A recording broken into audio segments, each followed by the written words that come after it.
கல்வி முறை சரியில்லையோ அப்படி இல்லை, வளர்ப்பு சரியில்லை. வீட்டில் அப்பனாத்தான் சொல்லி வளர்த்தல. ஒன்றும் வேண்டாம். ஊருக்குள்ளே போய் பார்த்தீங்கன்னா வயசானவங்க நடந்து போகும்போது பால் விட்டு வீசுவாங்க சின்ன பசங்க.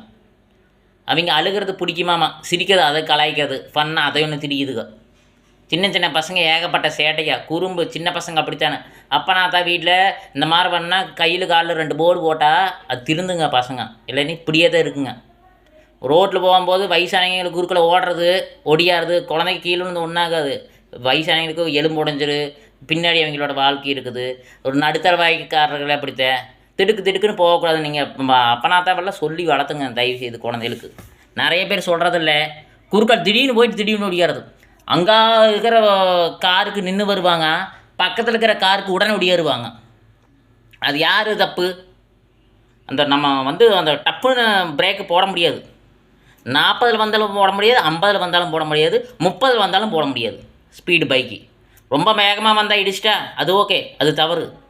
மெதுவாக வரும்போது இடிக்கிற காரணம் என்ன? திடீர்னு நின்றுக்கிற அங்கே 10 அடியிலேருந்து ஒரு வண்டி வருது, திடீர்னு ஓடணும்னா யாருக்கு அது அடிபடு சொல்லுங்கள்?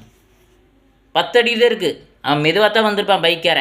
வயசானவங்களும் ஓட்டிகிட்டு வராங்க. இப்போ ஒரு அளவுக்கு ரேஸ் ஓடுற பசங்க, இன்னும் ரேஸ் ஓட்டாத பசங்க வேகமாக ஓட்டுறாங்க.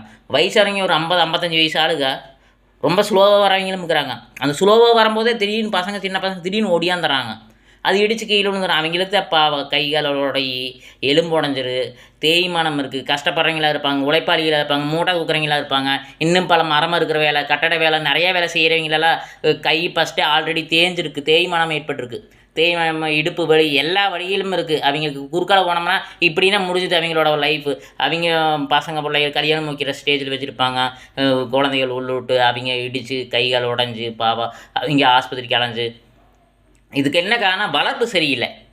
குழந்தைகளை வீட்டில் அப்பா அம்மா இப்படி இப்படி இரு, இப்படி நடந்துக்க, இந்த மாதிரி இருந்துக்க சொல்லி கொடுக்கணும்.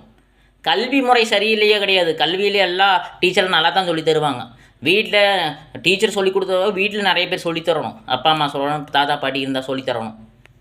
இல்லைன்னா எல்லாருமே இப்படி தான் கீழே விழுந்துகிட்டே தான் இருக்கும் எல்லா பக்கமும். குழந்தைகளை குத்தம் சொல்கிறது கிடையாது. வீட்டில் சொல்லி கொடுத்து வளர்த்தனா கண்டிப்பாக இப்படி பண்ண மாட்டாங்க. மரியாதையும் சேர்த்து சொல்லிக் கொடுங்க, நல்லது. மரியாதையே கொடுக்குறதில்ல. வாபோ பாபோ. ஒரு கடைக்கு போனால் எவ்வளோ சீனியாக இருந்தாலும் பாபோ தான்.